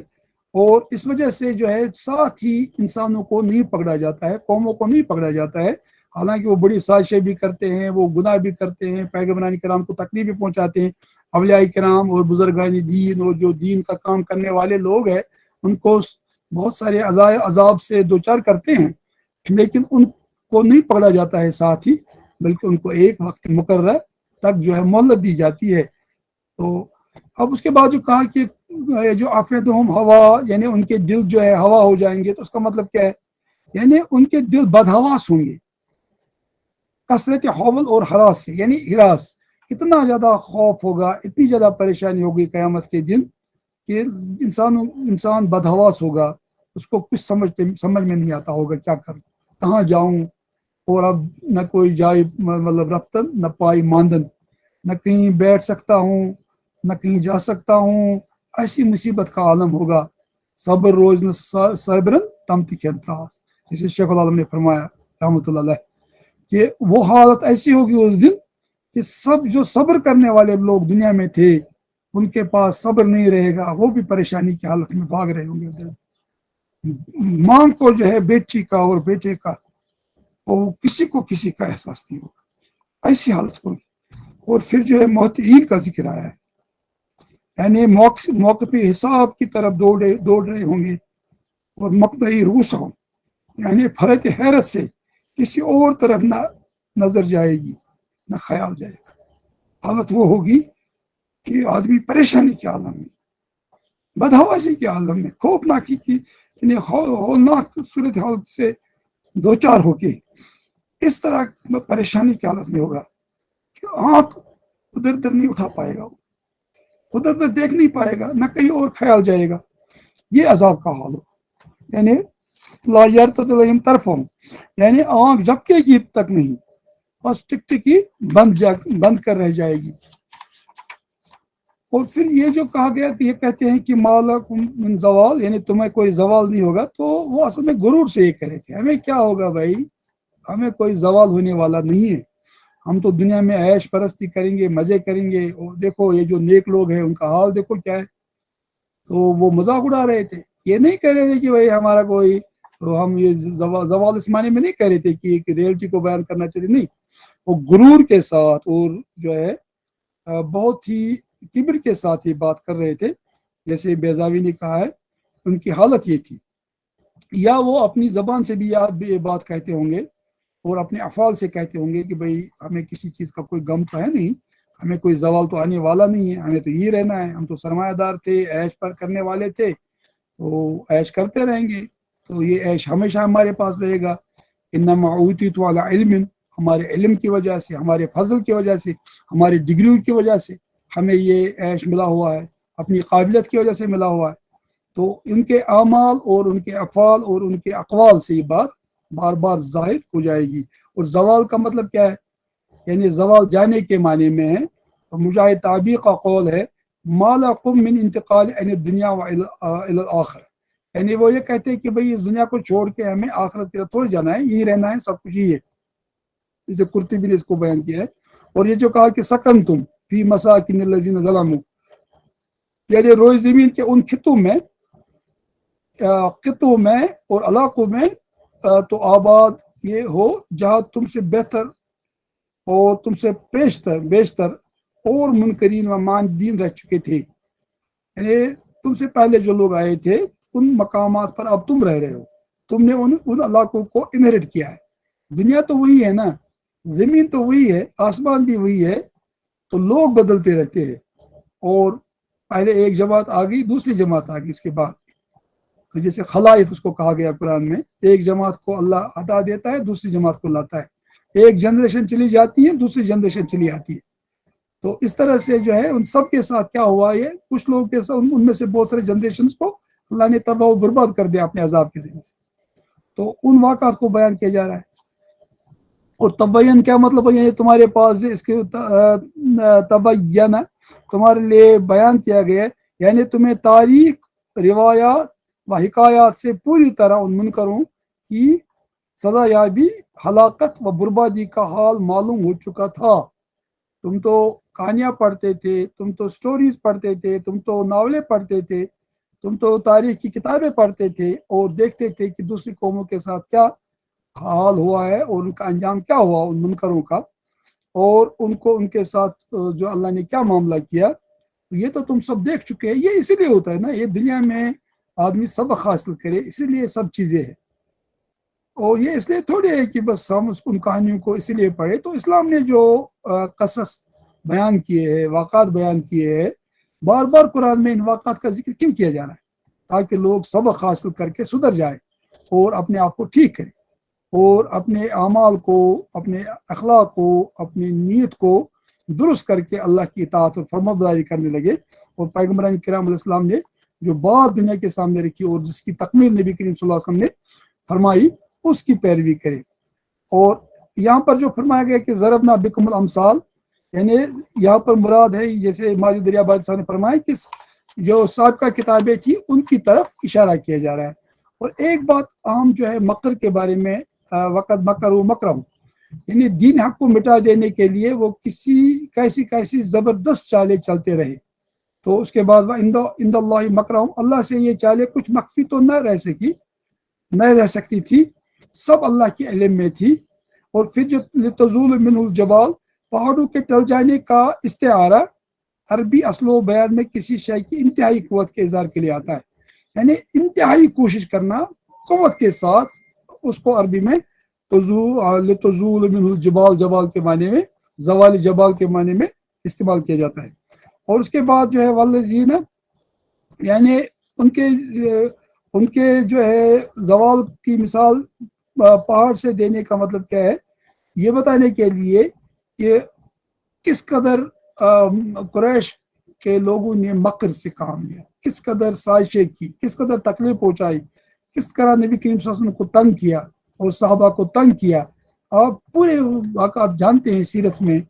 اور کس طرح سے جو حق کو ناکام کرنے کی کوشش کی ان لوگوں نے، یہاں تک کہ جب جو ہے صحابہ کرام رضی اللہ تعالیٰ حبش چلے گئے تھے، وہاں بھی ابو سفیان پہنچا اور ان کی مخالفت کرنا شروع کیا۔ جب نبی کریم صلی اللہ علیہ وسلم اور صحابہ کرام مدینہ پہنچ گئے تھے تو وہاں بھی ان کا پیچھا نہیں چھوڑا، وہاں بھی ان کو تکلیف پہنچانے کی کوشش کی۔ ہجرت کا جب رسول اللہ صلی اللہ علیہ وسلم نے ارادہ فرمایا، کس طرح سے رسول اللہ صلی اللہ علیہ وسلم کے پیچھے چلے گئے لوگ ان کو ڈھونڈنے کے لیے، ان کی تلاش میں، اور کیا نہیں کیا، انعامات تقسیم کیے۔ اور اس سے پہلے رسول اللہ صلی اللہ علیہ وسلم کی قتل کی سازشیں کر رہے تھے، مشورہ کر رہے تھے، جس کا ذکر پہلے سورہ انفال میں آ چکا ہے تفصیل کے ساتھ۔ اور پھر تمام جو قوم کے لوگ جمع ہو گئے، ایک قوم کا، قبیلے کا ایک آدمی مقرر کیا گیا کہ نبی کریم صلی اللہ علیہ وسلم بیک وقت جو ہے نعوذ باللہ وہ حملہ کر کے ان کو شہید پر کرے۔ تو یہ دیکھیے آپ کیا نہیں کیا ان لوگوں نے۔ پھر بلال کے ساتھ کیا کیا رضی اللہ عنہ، پھر سمیہ کے ساتھ کیا، پھر زنیرہ کے ساتھ کیا کیا، پھر خباب کے ساتھ کیا کیا، اور کیا نہیں کیا، کتنی تکلیف ہے، کیا سازشیں، کیا جو ہے چالیں انہوں نے نہیں چلی۔ پھر مدینہ میں جو ہے کیا چالیں نہیں چلی یہودیوں نے، کبھی زہر دینے کی کوشش کی، کبھی جو ہے پتھر پھینکنے کی کوشش کی۔ پھر جنگ احد میں آپ دیکھیے کہ کس طرح سے رسول اللہ کے دندان مبارک شہید کیے گئے، اور کتنی تکلیف پہنچائی، اور پھر صحابہ کو بھی، پھر کس طرح سے حضرت حمزہ کا جو ہے وہ جو سینہ چاک کر کے اس کو چبایا گیا ہندانی، اور کیا نہیں کیا، جو بھی کر سکتے تھے اپنے بس میں، جو اس لیے فرمایا گیا کہ، اور یہ آج ہی نہیں ہوا، تمام پیغمبر کے ساتھ ایسا ہوا۔ حضرت عیسیٰ علیہ السلام کے ساتھ کیا نہیں کیا یہودی فریسیوں نے اور ان پارسیوں نے، کیا نہیں کیا، جو آپ کو فریسیز، تو کتنی تکلیف پہنچا حضرت عیسیٰ علیہ السلام کو، اور ان سے پہلے بھی پیغمبران کرام کو کتنی تکلیف پہنچائی گئی۔ تو ایسا لگتا تھا جیسے پہاڑ اپنی جگہ سے ہٹ جائے گا، اس طرح سے لوگوں نے سازشیں کی تھی۔ یہ زبردست جو ہے بات یہاں بیان کی گئی، اور اتنا زیادہ انہوں نے جو سازشیں کی تھی، اور اس طرح سے ان کے اس سازش کو جو ہے رد کیا جا رہا ہے، اس کی مذمت کی جا رہی ہے۔ اور اس کے بعد پھر یہ فرمایا کہ اللہ جو ہے وہ انتقام بھی ہے اور وہ قہار بھی ہے، وہ واحد القہار ہے، اللہ تعالیٰ واحد القہار، اور واحد القہار اے الذی قہر کل شیء، یعنی ہر چیز کو اس نے جو ہے اپنے قابو میں رکھا ہے، اس کے کنٹرول میں ہے وہ، اور یہ جیسے بحر میں ہے۔ اور اس کے علاوہ جو ہے جب یہ فرمایا گیا کہ وہ واحد القہار ہے، یعنی اس کے سامنے تمام لوگوں کی گردنیں جھکی ہوئی ہے، اس کے قابو میں ہے۔ اور یعنی اس کے بعد مطلب یہ فرمایا گیا وَخَضَعَتْ لَهُ الْأَلْبَابُ، اور انسانوں کے ذہن بھی اس کے قابو میں ہے، اور اس کو ہر چیز پہ کنٹرول ہے، جیسے ابن کثیر میں بیان کیا گیا ہے۔ اور کسی وقتی مصلحت سے عذاب کے ٹل جانے پر مطمئن و بے فکر ہو جانا انتہائی جہل و نادانی ہے، کیونکہ اللہ واحد القہار ہے، وہ انتقام لے کے رہتا ہے اگر کوئی غلط کرتا ہے۔ اور واحد القہار کا مطلب یہ بھی ہے کہ اس کی قوت بھی کامل، جزا و سزا پر قدرت بھی اسے پوری حاصل ہے۔ پھر وعدہ خلافی کی اس کے ہاں گنجائش و امکان ہی کیا ہے، جو وعدہ اللہ نے کیا ہے نا وہ تو پورا ہو کر رہے گا، کیونکہ اللہ کے پاس پوری قوت ہے اپنے وعدے کو پورا کرنے کی، اور قدرت کاملہ بھی ہے جزا و سزا پر اللہ کی۔ اور اس لیے یہ کوئی تصور ہی نہیں کہ اللہ نے جو فرمایا کہ عذاب آئے گا، تکلیف ہوگی دنیا میں اور آخرت میں ان لوگوں کو، تو اس کی مخالفت تو نہیں ہوگی, وہ تبدیلی نہیں ہوگی. پھر جو یہ فرمایا گیا یوم تبدل الارض غیر الارض والسماوات وبرزوا للہ الواحد القہار, یعنی قیامت کے دن جب یہ آسمان و زمین سب بدلے ہوئے ہوں گے, اور جس زمین و آسمان سے ہم لوگ واقف ہیں ان کے بجائے دوسرے ہی موجود ہوں گے. تو یہ لوگوں نے اس پہ مفسرین نے فرمایا کیا یہی زمین واپس آئے گی یا کوئی اور زمین واپس آئے گی قیامت کے دن. تو اس کی وضاحت یہاں پر ہو رہی ہے کہ زمین بھی بدلی جائے گی اور آسمان بھی بدلا جائے گا. اور اس میں کچھ جیسے حدیثوں میں ذکر آیا ہے اس کا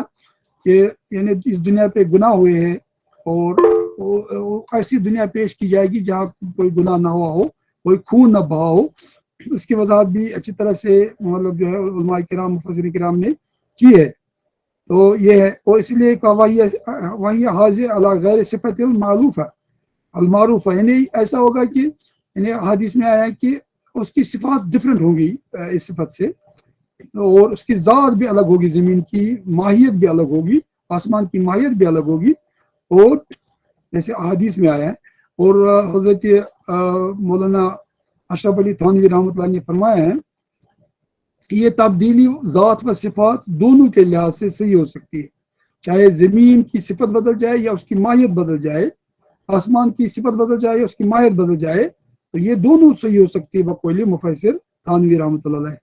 اور حدیثوں سے معلوم ہو جاتا ہے کہ بعض تبدیلی کے وقت اہل محشر زمین پر نہ ہوں گے بلکہ پل صراط پر ہوں گے. اس وقت سب لوگ پل صراط پر ہوں گے جب یہ زمین اور آسمان کی تبدیلی وقوع پذیر ہو رہی ہوگی. پھر جو ہے اور رول معنی میں وہ تبدیل کا جو فی ذات, یعنی یہ تبدیلی جو ہے زمین کی ماہیت میں ہوگی یا اس کی صفت میں ہوگی, اور یہاں پر جو ہے دونوں چیزوں کی گنجائش ظاہر ہوتی ہے. وہ کل مجھے ایک انٹرنیشنل پروگرام لیکچر میں مجھے سوال یہ کیا کرتا ہے ایک غیر مسلم عیسائی نے, تو اس نے یہ پوچھا تھا کہ آپ تو کہہ رہے ہیں کہ اللہ نے کائنات بنائی ہے اور پھر قرآن میں کائنات کے بارے میں بہت ساری چیزیں بیان کی گئی ہے, کیا یہ اسی دنیا میں وہ جنت اور جہنم بھی ہوں گے؟ تو میں نے ان کو اس کا جواب دیا تھا کہ اس کے لیے دونوں رائے ہمارے پاس ہے کہ یا اسی دنیا کو چٹیل میدان کی طرح کیا جائے گا اور پھر یہاں کوئی اس میں خامی مطلب بالکل کوئی سلوٹ نہیں رہے گی اور اسی دنیا میں وہ قائم ہو جائے گا, اور لیکن یہ بھی ہمارے یہاں رہا ہے کہ نہیں دوسری دنیا آ جائے گی جو بالکل ڈفرینٹ ہوگی, اس دنیا سے دوسرا آسمان آئے گا. تو ان دونوں کی گنجائش جو ہے اس آیت میں بیان کی گئی ہے. تو اس طرح سے اب انجیل کا بیان دیکھیے, انجیل کیا کہتا ہے اس کے بارے میں. قرآن نے کتنا زبردست نقشہ پیش کیا اللہ کی قدرت کا, اور انجیل کا بیان دیکھیے کتنا انہوں نے توڑ مروڑ کے پیش کیا اپنی کتابوں کو. پہلے تو وہ کتابیں محفوظ بھی نہیں ہیں, بحث طالب علم جو میں تقابل دھیان کا ہوں, میں دعویٰ کے ساتھ کہتا ہوں, اور وہ خود عیسائی جو ہے مصنفین نے اس بات کا اعتراف کیا ہے. برٹر رسل نے تو یہاں تک کہا ہے کہ تاریخی لحاظ سے حضرت عیسیٰ علیہ السلام کا کوئی وجود ہے ہی نہیں, حالانکہ یہ بہت غلط بات اس نے کہی. حضرت عیسیٰ علیہ السلام ایک پیغمبر تھے اور اللہ کے برگزیدہ پیغمبر تھے, اور ہم ان پر ایمان رکھتے ہیں, ایمان لاتے ہیں, اور اگر ہم ان پر ایمان نہیں لائیں گے ان پر بھی تو ہمارا ایمان مکمل نہیں ہوگا. تو اس حد تک وہ کہتے ہیں تاریخی لحاظ سے برٹن رسل بات. اور ارنسٹ لینن نے کہا ہے کہ تاریخی لحاظ سے ہم موسیٰ علیہ السلام کو ثابت نہیں کر سکتے, حالانکہ آپ کو پتا ہے کہ حضرت موسیٰ علیہ السلام ایک العزم پیغمبر تھے اور ہمیں ان پر بھی ایمان ہے اور ان کو ہم مانتے ہیں. لیکن تاریخی لحاظ سے آپ دیکھیں, اور اس کے برعکس جو ہے موٹگمری واٹ اور دوسرے لوگوں نے کہا کہ نبی کریم صلی اللہ علیہ وسلم ہی ایسی شخصیت ہے جو تاریخ کی پوری روشنی میں ہمارے سامنے آتی ہے, اور ہر ایک بات جو ان کی لیلھا کنہارھا, یعنی رسول اللہ کا دن جو ہے رات کی طرح اور رات جو ہے دن کی طرح ہمارے سامنے واضح ہے. کس طرح سے اٹھتے تھے, بیٹھتے تھے نبی کریم صلی اللہ علیہ وسلم, کیسے کھانا کھاتے تھے, کن چیزوں کو پسند کرتے تھے, لباس کیسے پہنتے تھے, مسواک کیسے فرماتے تھے, چلتے کیسے تھے, مسکراتے کیسے تھے, کیا چیز نہیں ہے ہمارے پاس اسلام کے بارے میں. تو یہ سب تو اب لیکن آخرت کے بارے میں بھی دیکھیے کس طرح سے انہوں نے ڈسٹارٹ کر دیا ہے. یعنی اب دیکھیے انجیل کا بیان کیا ہے, جب ابن آدم اپنے جلال میں آئے گا, ابن آدم اور سب فرشتے اس کے ساتھ آئیں گے, تو اس وقت وہ اپنے جلال کے تخت پر بیٹھے گا اور سب قومیں اس کے سامنے جمع کی جائیں گی, اور وہ ایک دوسرے سے جدا کرے گا, وہ ایک کو دوسرے سے جدا کرے گا. متی یعنی 25 آیت 31 تا 32. اب بتائیے یہ حال اس طرح بیان کیا ہوں. اور یہاں پر جو جیسے پہلے بات ہوئی الواحد القہار، یعنی واحد کا مطلب جو ہے بار بار توحید کی بات کی جاتی ہے، جو صفات میں یکتائی کے ساتھ ہے، اور وہ قہار ہے جو سب پر غالب ہے اور جس کے سب ہی تابع اور محکوم ہے اور سب پہ اس کا غلبہ ہے۔ اور یہ مقرنین کا ذکر جو آیا ہے یہاں پر جگڑے ہوئے ہوں گے، تو یعنی لوگوں کو الگ الگ ٹولیوں میں لایا جائے گا، اور خاص طور سے اپنے کفر کی وجہ سے، کیونکہ وہ کفر اور عمل میں شامل تھے، تو ان کو ایک ٹولی میں لایا جائے گا قیامت کے دن۔ تو یہاں پر یہ فرمایا علماء کرام نے کہ والمراد ان تلک النفوس الشقیہ والارواح المقدرہ، یعنی یہ ایسے لوگ ہیں جن کو بدبخت لوگ جو تھے، اور جو بالکل جو انہوں نے اپنے روحوں کو مقدر کیا تھا اور ظلم کے ذریعے سے، تو یہ لوگ جو ہے آئیں گے اور ایک ساتھ ایک دوسرے کے ساتھ جو ملے ہوئے ہوں گے، تو ٹولی در ٹولی یہ آتے آئیں گے اس دن، اور پھر کتران کا لباس ان کے پاس ہوگا۔ تو یہاں کتران کا مطلب ہوتا ہے گندک یا تارکون، تو یعنی یہ دوزخیوں کا لباس ایسا ہوگا جو ہر طرح کے آگ کو قبول کرے گا۔ یہاں پر لوگوں نے بہت ساری باتیں اس معاملے میں کی ہیں، تو اس طرح اس کا اندازہ لگا سکتے ہیں آپ کہ وہاں کا لباس ان کا کیا ہوگا، یعنی وہ گندک کا لباس ہوگا، تارکول کا لباس ہوگا، اور ہر طرح جو آگ کو کھینچ لے گا اپنی طرف، اللہ بچائے اس عذاب سے ہم سب کو۔ تو اس کے بعد پھر یہ فرمایا گیا کہ یا رسول اللہ آپ لوگوں کو ڈرائیے، لینذروا بھی، یعنی ڈرائیے اس کے ذریعے سے، قرآن کے ذریعے سے اور ان تعلیمات کے ذریعے سے۔ تو یہاں پر تذکیر کا ذکر بار بار کیا گیا اور واعظ کا ذکر کیا گیا، اور لینذروا بھی مطلب ہوتا ہے ابلاغ عام، یعنی تمام لوگوں کو آپ ڈرائیے، للناس عوام کے لیے۔ قرآن جو ہے صرف مسلمانوں کے لیے ہدایت نہیں ہے، تمام دنیا کے لیے، اور سب لوگوں تک اس کو پہنچانا چاہیے۔ اور پھر یہ فرمایا گیا کہ اور اس سے جو ہے حاصل کریں گے نصیحت عقل والے، بار بار اس کا ذکر کیا جاتا ہے، اول الباب کا ذکر کیا جاتا ہے یہاں پر، الباب جو عقل والے ہیں ان کا ذکر کیا گیا ہے۔ پہلے عام لوگوں کا ذکر کیا، اس کے بعد الباب کا ذکر کیا، اس کے بعد دیکھیے کتنی زبردست بات جو ہے ابن جو ہے مطلب تفسیر کبیر میں یہ بات آئی ہے جو فخر الدین رازی نے فرمائی ہے۔ تو حاضل آیا دعالت علی انہ لا فضیلت للانسان ولا منقبت لہ الا بسبب عقلی، یعنی اس آیت سے بھی معلوم یہ بات ہوتی ہے کہ انسان کے لیے عقل سے بڑی کوئی نہ تو فضیلت ہے نہ کوئی منقبت ہے۔ تو اتنا زیادہ زور اسلام نے عقل پہ دیا ہے، اور اگر آدمی عقل کا استعمال کرے گا تو وہ ہمیشہ حق کو قبول کرے گا، اور جو لوگ اپنے آپ کو عاقل سمجھتے ہیں، دانا سمجھتے ہیں اور حق پہ نہیں چلتے، ان سے بیوقوف کوئی ہے ہی نہیں۔ لو کنا نسمع او نعقل ما کنا فی اصحاب السعیر، اے کاش ہم نے حق کی بات سنی ہوتی اور عقل سے کام لیا ہوتا تو ہم جہنم میں نہیں جاتے۔ یہ عقل ہے ہی نہیں جس کو لوگ عقل سمجھتے ہیں، دنیا پرستی کے لیے جو استعمال کرتے ہیں لوگ، بڑے بڑے تجربات کرتے ہیں، لیکن جو بنیادی مقصد زندگی ان کا تھا اور کائنات کا تھا اس کو سمجھ کے نہیں دیتے، اس کو عقل نہیں کہا گیا ہے اسلام قرآن میں۔ عقل اور اول الباب تو وہ لوگ ہیں جو عقل کا صحیح استعمال کرتے ہیں۔ تو یہ بڑی اہم بات جو ہے فخر الدین رازی نے اپنی تفسیر کبیر میں کہی ہے، اور بہت اہم تفسیر ہے کہ اس کے بعد فرماتے ہیں کہ اللہ تعالیٰ نے اس کے ذریعے سے جو ہے لوگوں کو دعوت دی ہے پیغمبر کی بات ماننے کے لیے، اور ان کی پیغمبر کی بات کو اکثر وہی لوگ مانتے ہیں جو عقل والے ہوتے ہیں۔ تو اس طرح سے آپ دیکھ سکتے ہیں کہ ان آخری آیتوں میں اور اس آخری رکوع میں